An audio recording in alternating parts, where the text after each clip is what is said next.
Yung sinabi niyo yung pinakamalapit ata, yung sa Spolarium or something like that. Parang yun ang hint. Parang yung part na ikaw yung inulit-ulit mo pa. Yung sa fan theories na Ano nga ulit yun? Nakalimutan ko na. Yung, Spolarium. basta yun. Ano yung sinabi nila dun sa theory na yan? Ulit? Yung last, yung number Sorry. 4 na binasa natin. Oo nga. Kasi ang daming stories yun eh. Ano yung sa... Ano, It's kind of second profound to the eh, pero it's like, it's a story about yung tao sa painting, tapos, Ako yung... Gladiator ba yun? yeah, that one. So ang question ko doon, and in relation sa reveal ni Direk na this movie is more than just a love story. It's something, parang I think it's more like something, maybe something connected to an advocacy or doing something with your dreams or finding something. So are you able to say what that, or bawal pa ba sabihin yung parang clincher na yan? Or can you give more hints about ano yun? Yung sa theory na. Theory? Huh. How to put it in words? Like, what I think about the theory or what about What's the story? truth? Kasi diba, The truth. Black Sheep film to. So syempre, although all of you are great, Yes. actors and everything, but there's something unique about this film. Mm. And there's some secret that you're not yet saying. Pero since it's already so close to the premiere, maybe you can shed some light lang to that, yung sa theory na yan, sa Gladiator. Well, sasabihin ko baka gladiator nga siya dahil grabe yung armor sa puso ni ni Raph. May daming armor sa puso ni Raph. Hindi nga gladiator, parang martir ata eh. Yung dating, but, great love eh. So, handa talaga siya masaktan. I think, doon lang yung resemblance ni Raph sa gladiator. At gagawin niya lahat para sa great love niya. I think siya lang yung holding on. Holding on lagi si Raph. Yeah. Direct yung sa UP naman, anong setting yan? Anong year? Ito ba yung time na mahaba pa yung pila or automated na yung Yung automated na. Automated Sa na. CRS na. Tapos, nag-start siya year 2010. Nag-end siya ng 2012, 2013. Yung college years ni Christine. Kasi si Raph, gusto niya nag-aaral. Ayun ang graduate. Yeah. And what is the pinaka thing na that's different from this film, from your other films pala, na in terms of yung sinasabi mong yung being an idealist yung before, bago na? I think it's a love story, pero it really is more than just that. It really is more than just a boy meets girl love story. It tackles more than just romantic love. It tackles different kinds of love na na-experience ng isang disillusioned person in the workforce. My last question lang for Liza naman. I think the story also has something to do with going back to you're supposed to go back to UP or something, or go back to the past with him and try to probably resolve some memories before or pain, whatever. Can you tell me more about that experience? Yung going back to the past, in the past relationship na before, the story as the character. How was the experience? How do I say this without... Parang, whenever we were shooting scenes that were taken in the present time na we were reliving our past, our youth, I always felt the most emotional for some reason. Probably because I just think that it's sad that she has to relive her past to remember who she is. Yun. I don't know what else I can say without spoiling too much. Okay, thank you and congrats. Thank you. Thank you po.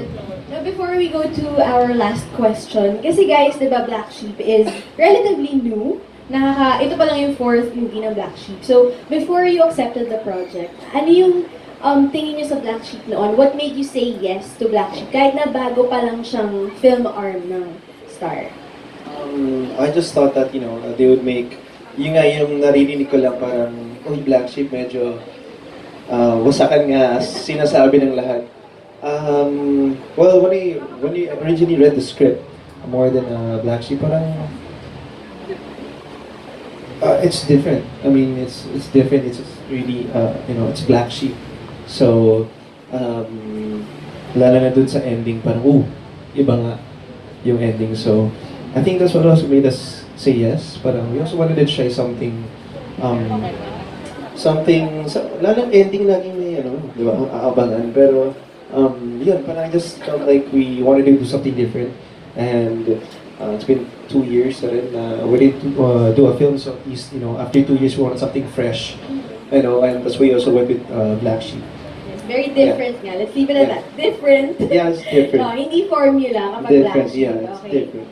Derek and Liza?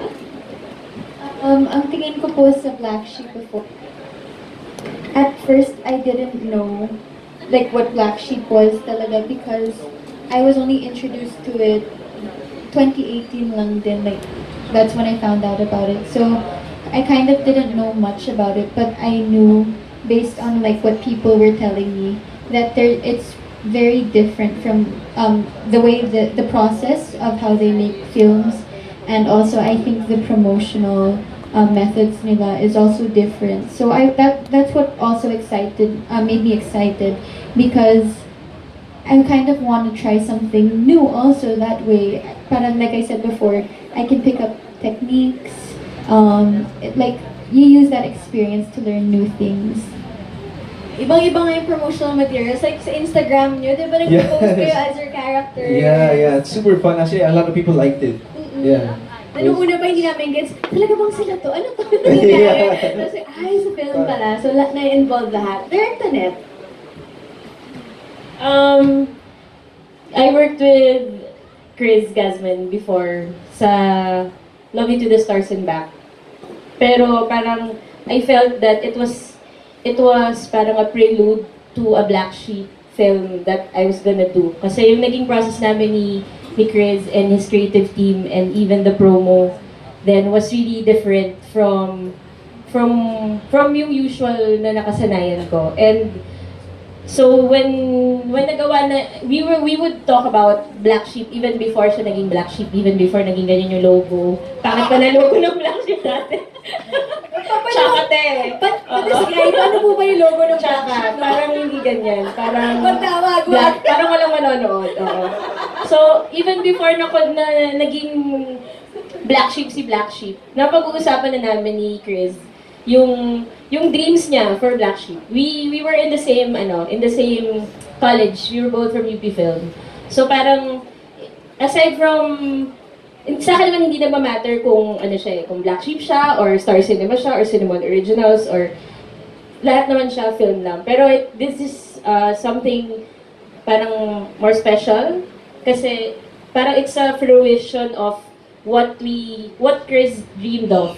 We dreamed of when we were in college. So parang it's really more than just a movie for us. Kasi aside from it being about UP, about our youth, our college years, it was also about our dream of somehow making something like a mark in the industry that we're in with yung baby ni Chris and his team na Black Sheep.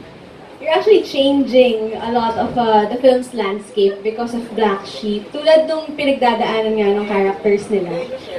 Go ahead, Sir Chris Gasman in the house! Woo! I also just want to say, Tonet has always been, silang dalawa ni Dad, favorite collaborators ko talaga sila. So, marami na kami naging projects before sa Star. And sila yung isa sa mga una kong kinausap when I learned that I'm going to start Black Sheep. So, sobrang naging instrumental sila talaga sa pagtayo ng Black Sheep. So, sobrang happy ako for Tonet kasi we have Black Sheep now and they have Project 8 Corner San Joaquin. So we're just saying this is just going to be a start of a beautiful partnership. Wow! Marami pa kaming gagawin together kasi nga, ang dream talaga namin ni Tonet to give something new and to revolutionize. Charot! Ikaw lang yun! Cinema. So yun po. Ayun. Thank you, Sir Chris. Okay, now for our last question from Miss Anna. Hi, Lisken. Oh, hello po. Lisken, sa parang relasyon yung dalawa, meron na ba ever na parang kayo sa isa't isa na alone together? I don't think so. I think that would be sad. Like a horrible feeling. Like you're together with someone but you feel alone. So like what's the point of being together if you feel lonely anyway? No, I've never felt that with Ken. He's always had my back naman.